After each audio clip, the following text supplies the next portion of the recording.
பேரன்பு கொண்ட பெரியோர்களே, என் பெற்ற தாய்மார்களே, அன்பு உள்ளம் கொண்ட சகோதர சகோதரிகளே, பொதுமக்களே, மரியாதைக்குரிய காவல்துறை அதிகாரிகளே, ரசிக பெருமக்களே, பொதுமக்களே, உங்கள் அனைவரையும் எங்களது கலைக்குழுவின் சார்பாக வருக வருகவென்று வரவேற்கின்றேன்.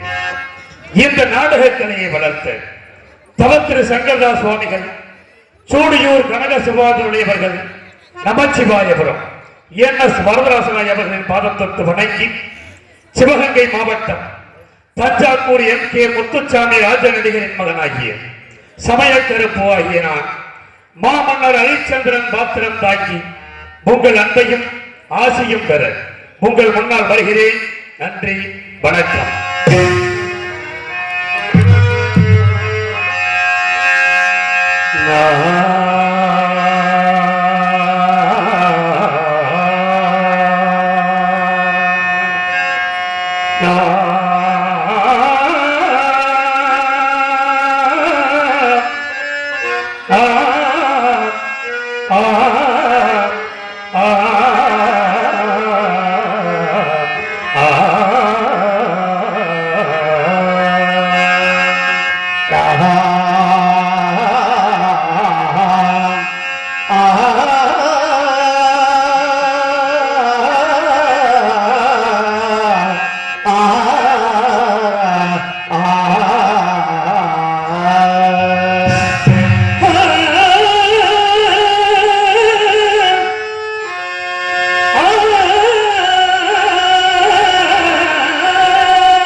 காதலி மகனை விற்றே விற்றே விற்றே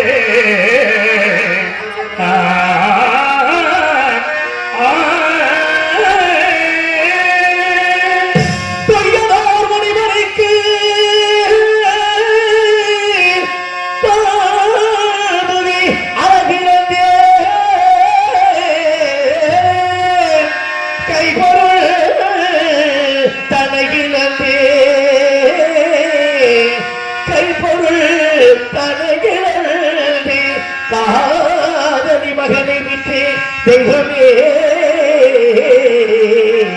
தெய்வமே தெய்வமே தெய்வமே தெய்வமே. ஒரு பொய்யுரைக்கு ரசிகத்தை நாட்டை இழக்க வைத்தாய், மனைவியும் மகனையும் விலைகோடி விற்க வைத்து என்னை எந்த நிலைமையிலே கொண்டு வந்து நிறுத்தி விட்டாயே இறைவா. பொய்யது உரைக்க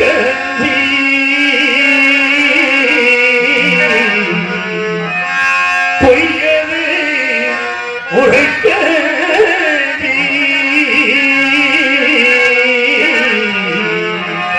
பாவினா புகிரறிமையானி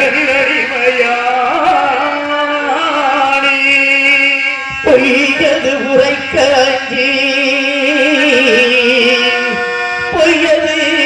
உரைக்கி புவிதனில் அடிமையானே.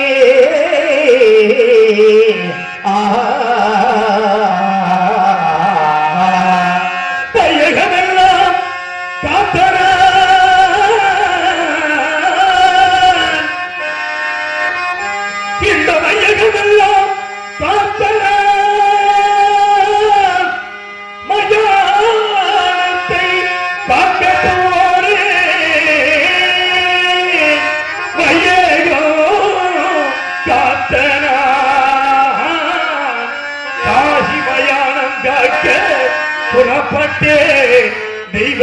தெய்வமே சிவமே சிவமே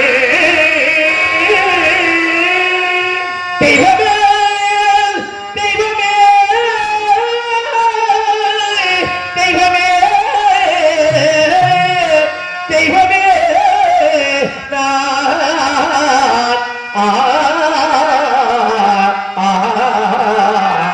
இறைவா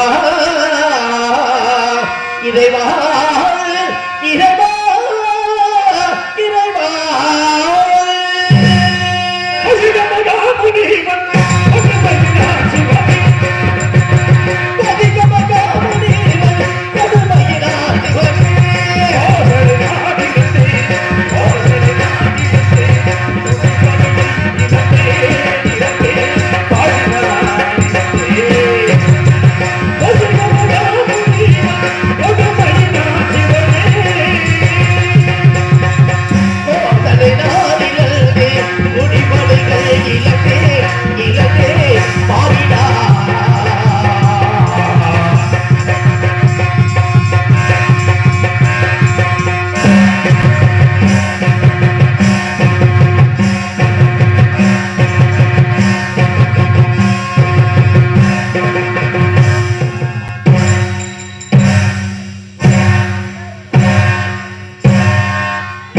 இருக்க வேண்டும் என்பதற்காக அல்லும் பகலும் அணிதினமும் திருப்படியை பறிந்திருந்தேன். இறைவா, நான் என்ன குற்றம் செய்தேன்? இல்லை என்ற வந்தவர்களுக்கு அள்ளி கொடுத்தது குற்றமா? நீதி தவறாது 56 தேசத்தையும் என்பதையோடு ஆட்சி புரிந்தேனே ஆண்டவா, அதுதான் நான் செய்த குற்றமா? நாடு நகரங்களை இழந்தேன். பெண்குலத்தின் திருவிழாக்காம் போற்றினியே வாசத்தால் இன்றெடுத்த மகனை விற்றேன். நச்சிக்கையை வைத்திருந்த நண்பனை பிரிந்து நீதி தவறாத செங்கோலை இழந்து நிலை தடுமாறி நிற்கும் என் நிலைமை கண்டு உனது மனம் இறங்கவில்லையே இறைவா, கல்லாகிவிட்டாயா? உன் மனம்தான் கல்லாகிவிட்டதா? கிடைக்கும் திறந்து இந்த ஏழையின் திருமுகத்தை ஒரே ஒரு முறை பார்க்க மாட்டாயா இறைவா? ஒரே ஒரு முறை பார்க்க மாட்டாய்? பகவானே பகவானே பகவானே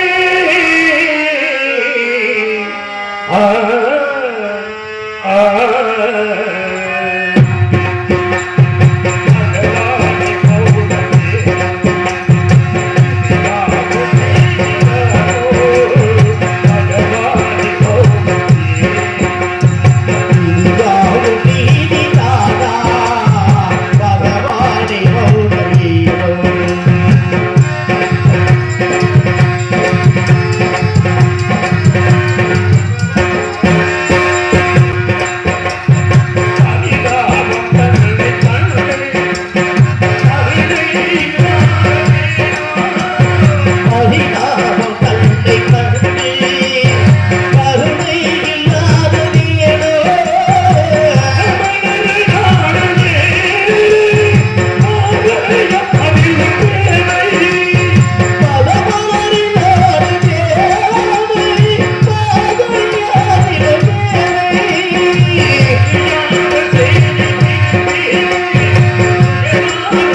சிம்மாசனத்தில் அமர்ந்து தேச விசாரணை செய்து கொண்டிருந்தேன் ஒரு நாள்.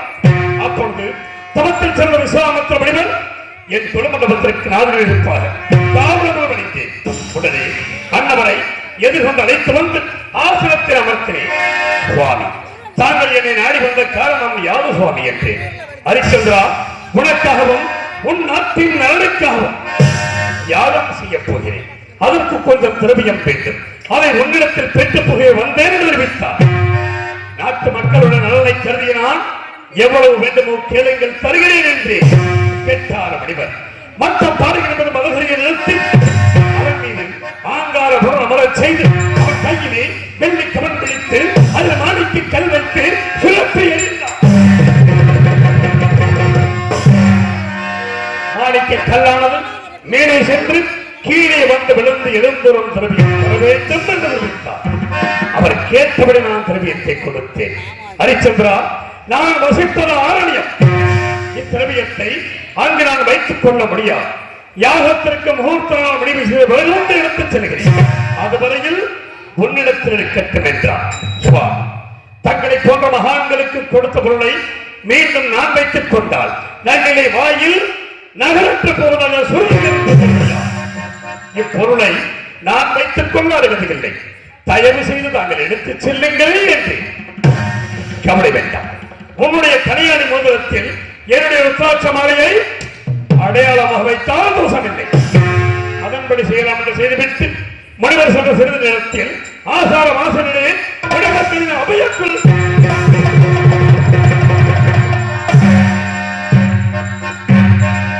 சென்று பார்த்தேன்.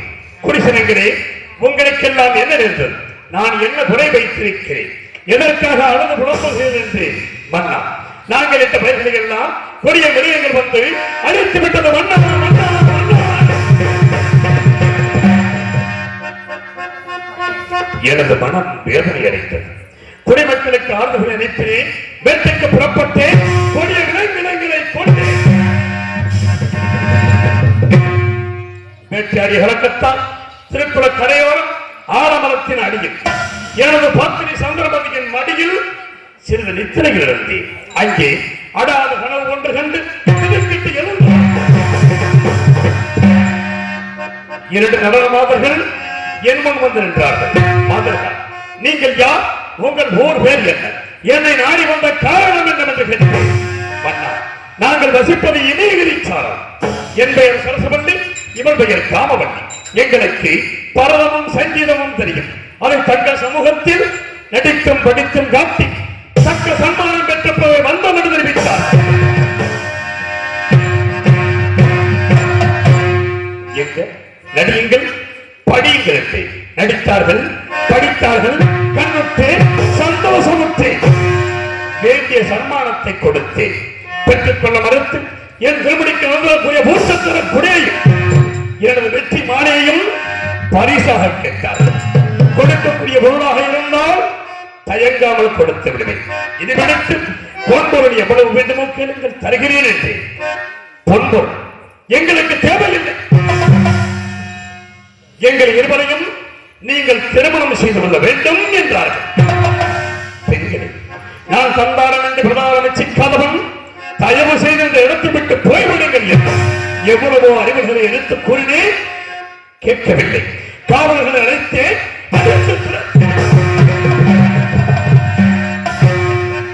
மாதவி சந்த நேரத்தில் விஸ்வாமித்திர முனிவர் கடன் கோபத்தோடு வந்து என் திருமணியை மணிமணி மண்ணிலே சாய்ந்து விட்டது என்று கூட நான் கவலைப்படவில்லை. அதற்கு மாறாக எனது நெஞ்சம் இந்த திருமணியிலே பதித்திருக்கின்ற நவரத்தின கற்கள் முனிவரின் பாதத்தை புண்படுத்தியதோ என்று பாதத்தை தொட்டே சண்டார். நான் அனுப்பிய மாதர்களை ஏன் அழைத்து திருத்தினார்?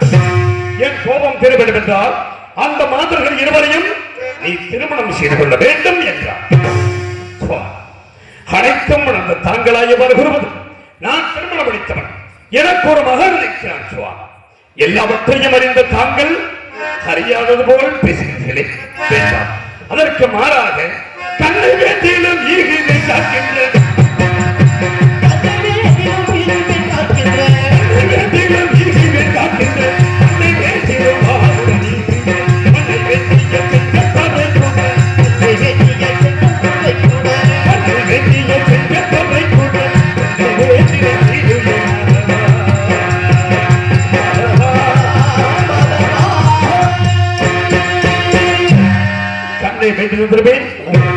காக்கின்ற 56 தேசத்தை கேட்டாலும் தருவேன்.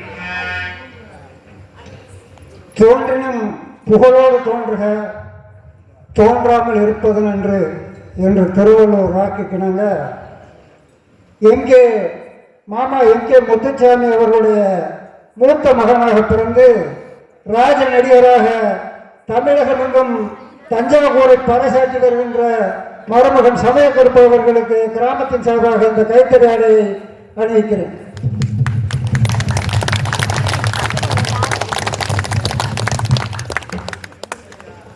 சின்னப்பொண்ணு சின்னம்மா சார்பாக 100 ரூபாயும், பஞ்சு சின்னம்மா சார்பாக 100 ரூபாயும் அன்பளிப்பாக அளிக்கிறேன்.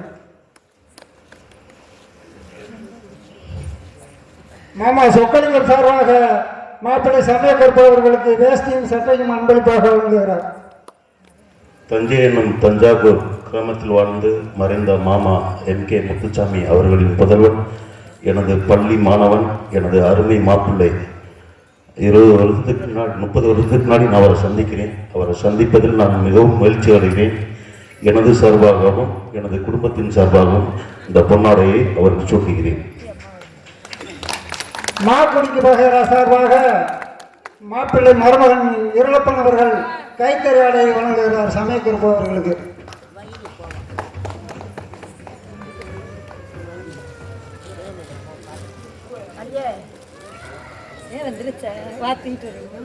மாப்பிள்ளை சமயக்குறிப்பு அவர்களுக்கு குஞ்சாலி வகரையைச் சேர்ந்த எனது சின்னம்மா ராமத்தாயி அவர்கள் சார்பாக 200 ரூபாய் அன்பளிப்பவர்.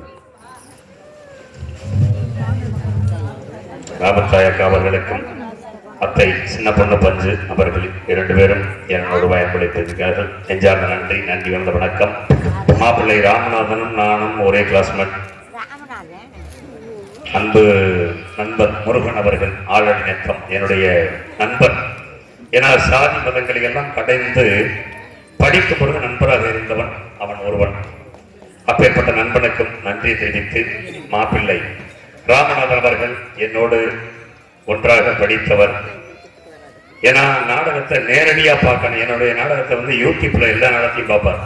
சத்தியவன் சாவித்திரி, பவளக்கொடி, ஹரிச்சந்திரா, வள்ளி திருமணம் அனைத்து நாடகமே பார்த்து எனக்கு லைக்கு கமாண்டு எல்லாமே பண்ணுவார். நேரடியா பார்க்கணும் அப்படின்னு ரொம்ப பிரயாசோடு இருந்தார். அதை இப்பொழுது நிறைவேற்றி நினைக்கின்றேன். மாமா சமயக்குறிப்பு அவர்களுக்கு சித்தப்பா போஸ் அவர்களின் சார்பாக இந்த கைத்தட்டை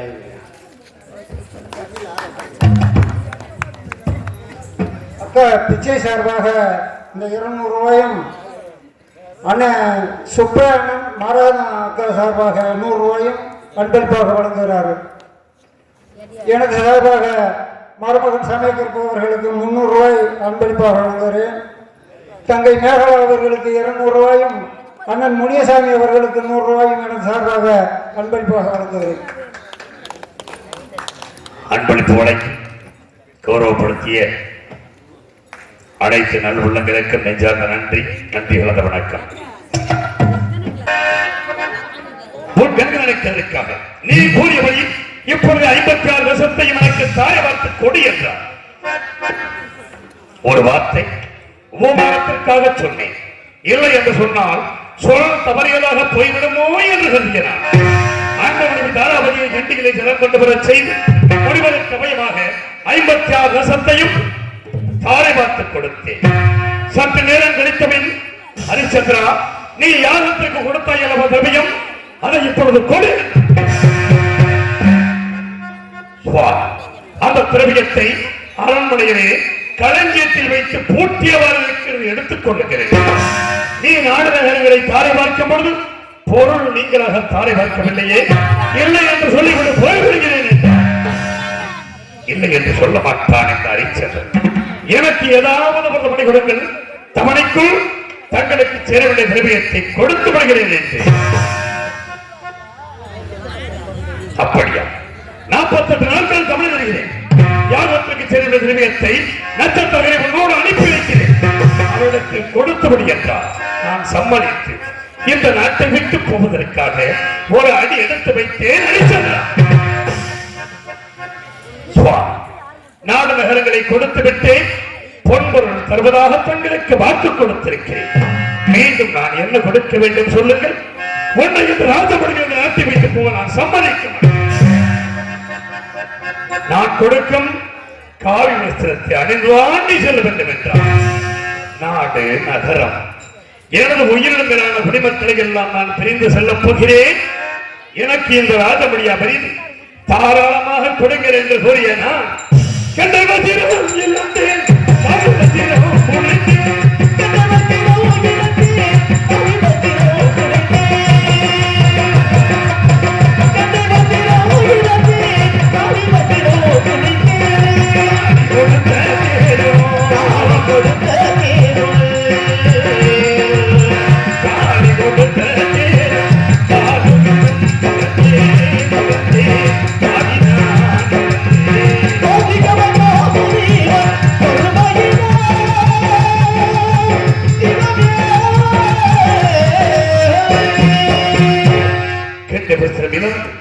காய் வஸ்திரம் அணிந்தனான் ஆண்டு மகனை ஒரு கரத்திலே பிடித்தேன். உயிரோடு உயிராய் விரவாடி ஒத்தி வாழ்ந்த மனைவியை மற்றொரு கரத்தை பிடித்து காசிமா நகரத்தை நோக்கி நடந்து சென்றேன். எப்படி நடந்து சென்றேன் தெரியுமா?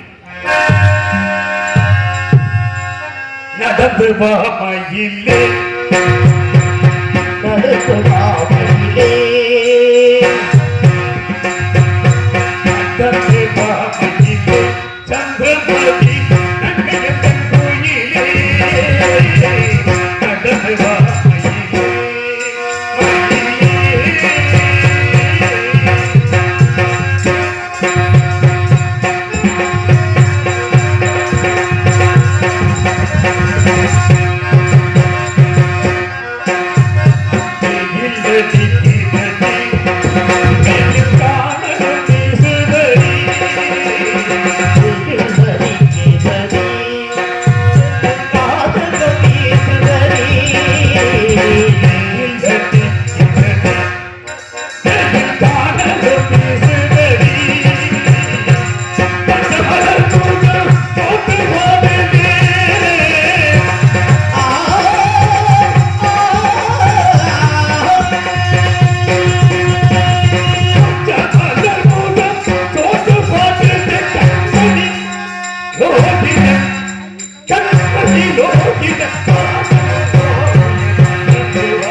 இப்படியாக நடந்து சென்று காசிமா நகரத்தை அடைந்தேன். கடந்திருக்க வழியொன்றும் தோணவில்லை. பொழுது விழுந்தான் 48வது நாள். மணிமனுக்கு சேருடைய பொருளை கொடுக்க வேண்டிய கடைசி நாள். என்ன செய்ய வழி தெரியாமல் திகைத்த நான் இரு பேர்களையும் என் கரங்களிலே பிடித்துக் கொண்டு காசிமா நகரத்து வீதிகளிலே விலையோ விலை, விலையோ விலை, விலையோ விலை. எப்படி விலைகள் தெரியும்? தஞ்சாவூரை சேர்ந்த வெங்கடேஷ் அவர்கள் இங்கு ராஜநடியாக எடுத்துக் கொண்டிருக்கும் அண்ணன் சமயகற்ப அவர்களுக்கு 201 ரூபாய் அன்பளிப்பாக அளித்துள்ளார்கள். மாமா சமயகற்ப அவர்களுக்கு தஞ்சாவூர் சேர்ந்த குஞ்சாடி சிவநாதன் மகன் சக்தி 100 ரூபாய் அன்பளிப்பு. மருமகன் சமயப்பேற்பு அவர்களுக்கு கொடுத்துருக்காரு. அழகுமீனார் கோவில் பூசாரி முத்துப்பாண்டி தம்பி அவர்கள் 100 ரூபாயும், குஞ்சாலி வகை சேர்ந்த பூவலிங்க மாப்பிள்ளை 100 ரூபாயும் அன்பளிப்பாக வழங்குகிறார். அன்பளிப்பை கௌரவப்படுத்தி அனைத்து நண்பர்களுக்கும் நெஞ்சார்ந்த நன்றி. நன்றிகள் வணக்கம். விலையோ விலை, விலையோ விலை என்று எப்படி விலைகள் தெரியும்? விலையோ விலை என்று கூறுகின்றேன்.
அடைந்தேன்.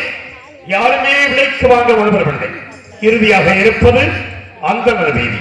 அந்தனர் வீதிக்கு மனைவி ஒரு கரத்திலும் மகனை ஒரு கரத்திலுமாக பிடித்துக் கொண்டு மீண்டும் ஆடு மாடுகளை விலை கூறுவதைப் போல் என் மனைவியும் மகனையும் இந்த உலகத்தில் யாருமே செய்யாத செயலை நான் செய்து விட்டேன். உலகம் அறியாத புதுமை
விலையோ விலை என்று கூறி அடைந்தேன். இறுதியாக காலகண்ட இயல்பு விலைக்கு வாங்கினார்.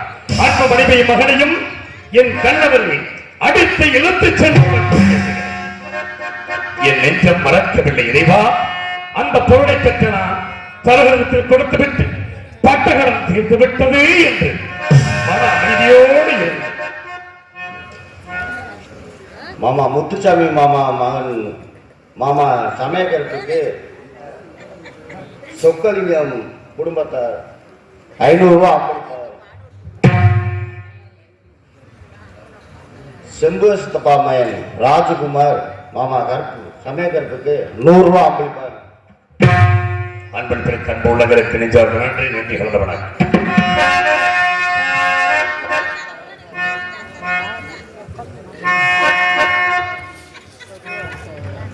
என்ன செய்து காலகண்டர்கள் விலைக்கு வாங்கி அன்பு மனைவி மகனையும் அடித்து இணைத்துச் சென்றார். நட்சத்திரங்கள் ஓடி வந்தார். ஹரிச்சந்திரா, உன்னோடு 48 நாள் கஷ்டப்பட்டு வந்திருக்கிறேன்.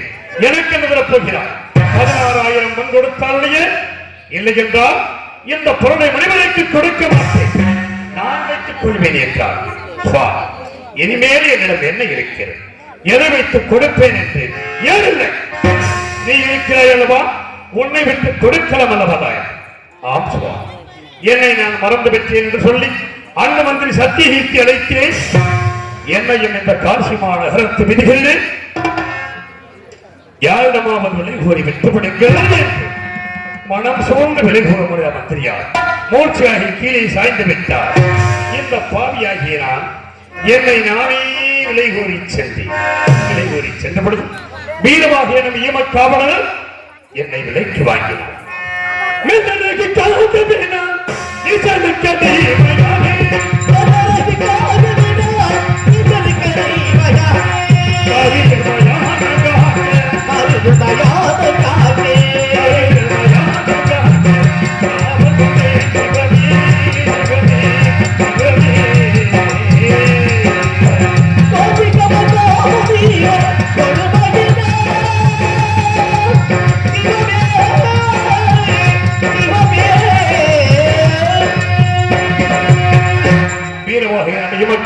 அழைத்து வாங்கி கல்குளம் சுமக்க வைத்தார். தவறை கீழே விழுந்து காலால் எட்டி முதை இருந்த கண்டை அரைக்கச் செய்தார். அரைக்கும் பொழுது கத்தியானது கையிலே அடிபட்டு ரத்தம் கொட்டுவதை பார்த்தார். கம்பால் அடித்தார். காலால் எட்டி உதைத்தார். அடியனை கம்பால் மட்டும் அடியுங்கள். உங்கள் பொற்பாளன் நோகமே சுவாமி என்று என் மீது இரக்கம் கொண்டு அரிச்சந்திரா, உனக்கு இந்த வீட்டு வழி செய்யப்படாது. நான் காக்கின்ற மயானம் ஒன்று இருக்கிறது போ. வருகின்ற தினம் ஒன்றுக்கு கால்பணம் ஒரு மனத்தொண்டு வாய்க்கரிசி கொண்டிருப்பார். கால்பணம் மனத்தொண்டை எனக்கு அனுப்பிவை. வாய்க்கரிசி மட்டும் உனது பிசுப்பிற்கு வைத்துக் கொள் என்றார். அரண்மனையிலே அறுசுவை உணவு கொண்டு வந்தான். மயானத்திலே பிணத்தின் மேல் போடப்படுகின்ற வாய்க்கரிசி கொண்டு வாழும் அளவுக்கு என்னை கொண்டு என்ன செய்து எஜமான் கட்டளைப்படி மயானத்தை காக்க புறப்படுகிறேன். தேவா, மயானத்தை காக்க புறப்படுகிறேன்.